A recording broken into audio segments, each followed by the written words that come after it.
আসসালামু আলাইকুম রহমতুল্লাহি ওবরকাতুহ। সম্মানিত দর্শক, বাংলাদেশের সঙ্গে ভারতের যে সম্পর্ক, এই সরকারের আমলে আবার নতুন করে টানাপোড়েন শুরু হয়েছে। আপনারা সবাই জানেন, ডক্টর মোহাম্মদ ইউনূসের জমানাতে ভারত এবং বাংলাদেশের সম্পর্কটি রীতিমতো দাগ-কুমড়ার পর্যায়ে পৌঁছে গিয়েছিল।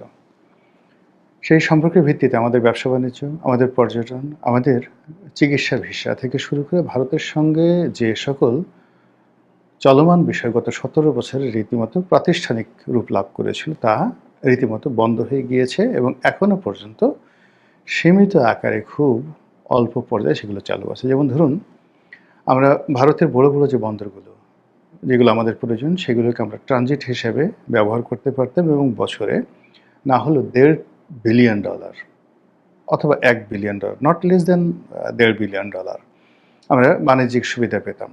আমাদের দেশ থেকে আমরা যখন এক্সপোর্ট করতে গিয়ে এখানে আমাদের ঢাকা বিমানবন্দর বা আমাদের চট্টগ্রাম বন্দর থেকে যে সকল এয়ারে অথবা সিতে যে সকল শিপমেন্ট ইউরোপে যায়, আমেরিকাতে যায়, আমরা অনেক সময় দেখা যাচ্ছে যে তাড়াহুড়োর কারণে বা অন্য বিভিন্ন কারণে আমরা সেই শিডিউলগুলো রক্ষা করতে পারিনি। জাস্ট উদাহরণ, যদি চট্টগ্রাম বন্দর থেকে একটি কন্টেনার বা একটা জাহাজ আমরা ইস্ট কোস্টে পাঠাতে চাই আমেরিকাতে, তো সেক্ষেত্রে কাট আপ টাইম ধরুন 30 দিন।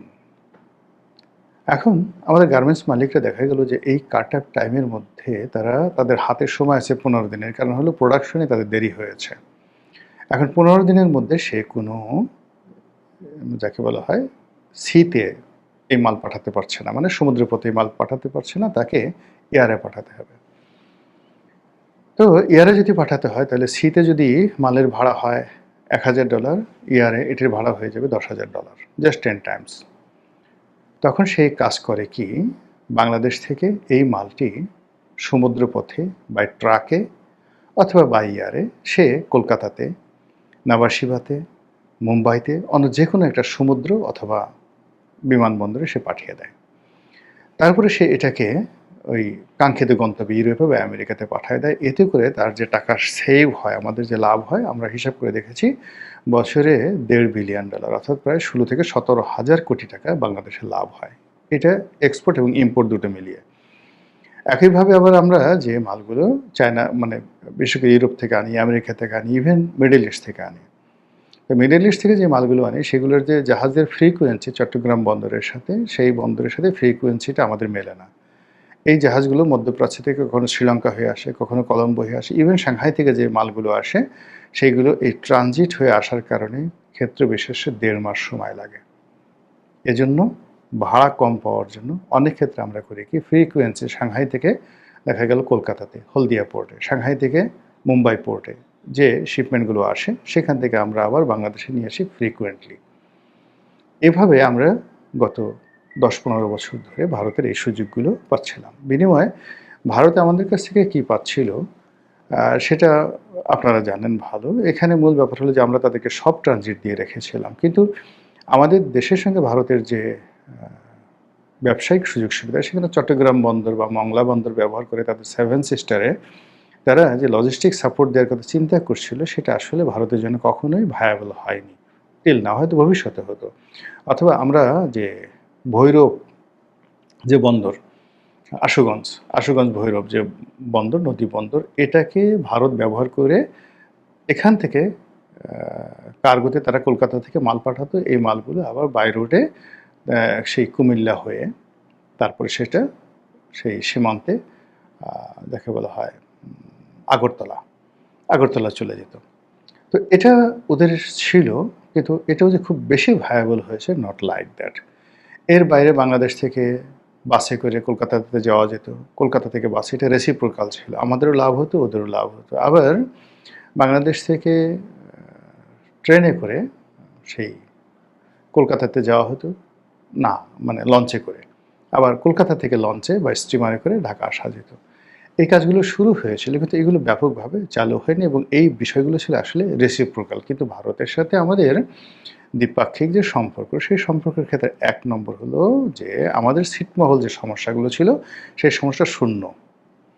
এটা পৃথিবীর ইতিহাসে এক অনন্য ঘটনা। শেখ হাসিনাকে আপনি যত গালাগাল করেন না কেন, এই একটা বিষয়ের জন্য তাকে পুরস্কৃত করতে হবে, ধন্যবাদ দিতে হবে, যে বাংলাদেশের সাথে ভারতের যে ছিটমহল সমস্যা, এরকম সমস্যা সারা দুনিয়াতে লক্ষ লক্ষ সমস্যা রয়েছে, যেটি ১০০ বছরও রিজলভ হয়নি, ৫০ বছরও হয়নি। কিন্তু বাংলাদেশের ছিটমহল সমস্যা যেভাবে শেখ হাসিনার জমানাতে নিষ্পত্তি হয়েছে, এটি বিরল। ১।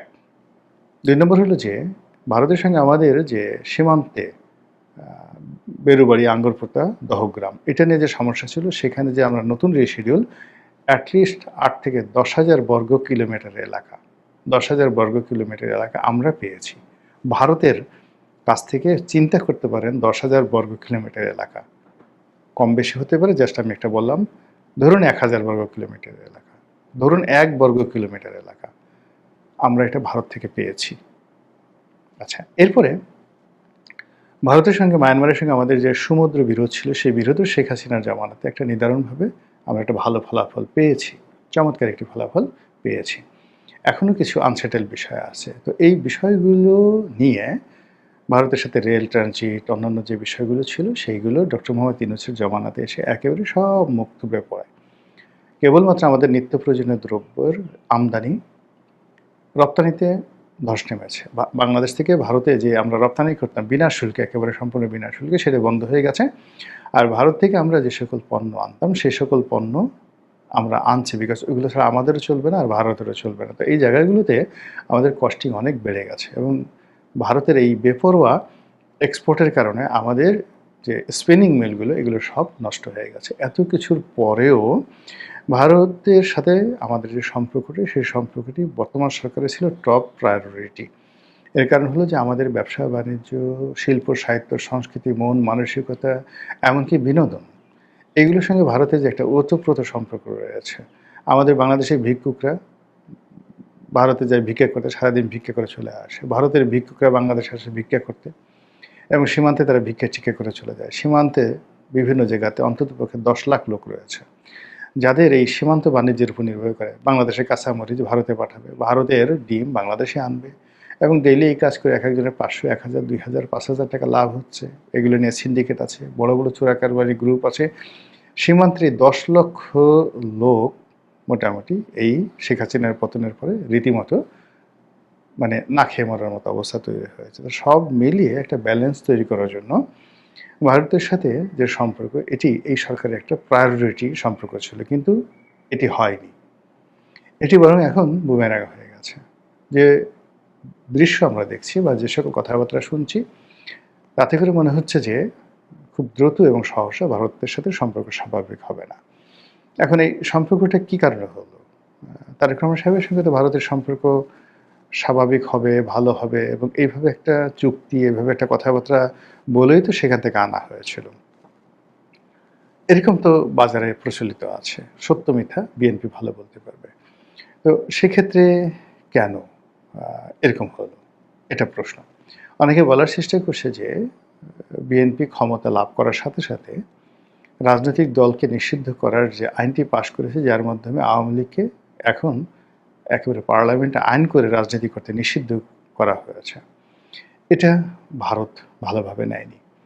মানে শুধু ভারত ভালোভাবে না, এটাকে ভারত মনে করছে তাদের সাথে একটা অপমানজনক একটা অবস্থা। এর কারণ হলো, যদি তারেক রহমান সাহেবের সঙ্গে ভারতের আসলেই কোনো কথা হয়ে থাকে, ভারত যদি আসলে তাকে কোনো গ্রিন সিগন্যাল দিয়ে থাকে, তাহলে এখানে তাদের যারা বন্ধু, জাতীয় পার্টি, আওয়ামী লীগ, তাদেরকে পুনর্বাসন করা, তাদেরকে একটা করিডোর দেওয়া, তাদেরকে একটা সুযোগ দেওয়া, এই কাজগুলো বিএনপির কাছে সঙ্গতিকারণে ভারত দাবি করেছিল বা ভারত এই প্রস্তাবগুলো রেখেছিল। যেহেতু সেই জিনিসগুলো করা হয়নি, তো সঙ্গত কারণেই যাকে বলা হয় ভারত রাগ করবে, নিঃসন্দেহে ভারত রাগ করবে, এবং বাস্তবে সেই জিনিসটাই ঘটেছে। এবং এখন আমরা যে দৃশ্য দেখতে পাচ্ছি, যে সরকার ক্রমশ চীনের দিকে ঝুঁকে যাচ্ছে, সরকার ক্রমশ আমেরিকার দিকে ঝুঁকে যাচ্ছে। এখন আমেরিকা এবং চীন, এই দুটো তো কোনো অবস্থাতেই আপনি একত্রে রাখতে পারবেন না। আপনি আমেরিকাকে যদি আরও ১,০০০টা প্লেন কিনেন, বাংলাদেশের তেল গ্যাস সব কিছু দিয়ে দেন, কিন্তু যদি আপনি চীনের সাথে বন্ধুত্ব করতে চান, দহরম মহরম করতে চান, এটা আমেরিকা কোনো অবস্থাতেই মেনে নেবে না। তো এই যে কূটনীতির যে একটা ব্যালেন্স, সেই ব্যালেন্সটা যেটা ধরুন জাপান পারে, যেটা ভারত পারে, এমনকি যেটা পাকিস্তান করে, সেটা আসলে বাংলাদেশের পক্ষে সম্ভব নয়। একদিকে আপনি চীনকে রাখবেন, আরেকদিকে ভারত রাখবেন, অন্যদিকে আমেরিকার সঙ্গে সমানে খেলবেন, যেটা শেখ হাসিনা চেষ্টা করেছিলেন, টিকেছিলেন, কিন্তু তিনি শেষ পর্যন্ত সফল হতে পারেননি। তো সেই দিক থেকে যে নতুন সরকার, তাকে যে কোনো একটি রাষ্ট্রের সঙ্গে কৌশলগত সম্পর্ক স্থাপন করতে হবে। It might be USA, it might be China, it might be Delhi. যেভাবে এখন ধরুন সৌদি আরব টিকে আছে আমেরিকার উপর নির্ভর করে, উত্তর কোরিয়া টিকে আছে চীনের উপর নির্ভর করে, শ্রীলঙ্কা টিকে আছে চীনের উপর নির্ভর করে, মায়ানমারকে তো পৃথিবীর মানচিত্র থেকে মুছে দিত আমেরিকা। তাদের বার্মা অ্যাক্ট অনুযায়ী সর্বোচ্চ দরকার হলে মায়ানমারকে শেষ করে দিত। পৃথিবীতে মানে যে কয়টি রাষ্ট্রকে, অন্য অফ দ্য টপ 5 যে রাষ্ট্রকে তারা শত্রু রাষ্ট্র মনে করে, তার মধ্যে মায়ানমার অন্যতম। 5টি শত্রু রাষ্ট্রের মধ্যে আমেরিকার। তো সেখানে মায়ানমারে তারা কিছু করতে পারছে না শুধুমাত্র চীনের কারণে। এবং এই যে বাংলাদেশের যে রোহিঙ্গা সমস্যা, এখানে জাতিসংঘের মাধ্যমে যে খেলাধুলা হচ্ছে, এখানে যে ডিপ স্টেট পলিসি হচ্ছে, এখানে যে আমাদের শান্তি দাদু, শান্তি দাদি তারা যে ক্ষমতায় আসছেন, এটার পেছনে মূলত এই যে বার্মা অ্যাক্টের মাস্টার প্ল্যান এবং মায়ানমারকে অস্থির করার একটা মাস্টার প্ল্যান রয়েছে। তো সেই জায়গাতেও মায়ানমার টিকে আছে চীনের উপর ভরসা করে। এবং চীন এতটা শক্তিশালী, তারা মায়ানমারে এই মুহূর্তে অন্তত 10টা গ্রুপ রয়েছে পরস্পরের সাথে যুদ্ধ করছে। তারপরে এই 10টা গ্রুপের সাথে কিন্তু সে মুরব্বী হিসেবে সম্পর্ক রক্ষা করে চলছে। তো এনিওয়ে, বাংলাদেশে এখন যে অবস্থা হচ্ছে, সেই অবস্থায় বাংলাদেশ হয়তো চীনের দিকে যাবে বা চেষ্টা করছে, বাংলাদেশ হয়তো আমেরিকার সাথে আরও বন্ধুত্ব করার চেষ্টা করছে বা করবে, কিন্তু ভারতের সাথে যে বন্ধুত্বের একটা সূচনা হয়েছিল এই সরকারের, সেটা এই মুহূর্তে যে জটিল পরিস্থিতিতে পড়েছে, সেটা সহসা এই পরিস্থিতির উন্নতি হবে না। 1। 2 নম্বর হলো যে সরকার এখন অনেকটা মাইন্ডকেট সিপায় পড়ে গেছে। সে ইচ্ছা করলেও ভারতকে ছাড় দিতে পারবে না। ভারতকে ছাড় দিতে হলে আওয়ামী লীগকে ছাড় দিতে হবে। আওয়ামী লীগকে যে ছাড় দিবে, সেই ছাড় দিতে হলে বাংলাদেশে জামাত থেকে শুরু করে অন্যান্য দলগুলোর সাথে তাদের যে সম্পর্কটা, এটা থাকবে না। রাজপথে বিরোধী দলগুলো চিল্লাফাল্লা করবে, সরকারের মধ্যে অস্থিতিশীলতা দেখা দেবে। আওয়ামী লীগের যারা লোকজন আছে, আবার তারাও বাংলাদেশে এসে তারেক রহমান সাহেবের বিরুদ্ধে কিচ্ছু করবেন না বা চুপচাপ বসে থাকবেন। Things not like that. ফলে কেমন একটা জটিল হয়ে গেছে না পুরো পরিস্থিতি। মহান আল্লাহ আমাদের সবাইকে হেদায়েত দান করুন এবং হেফাজত করুন। আসসালামু আলাইকুম ওয়া রাহমাতুল্লাহি ওয়া বারাকাতুহু।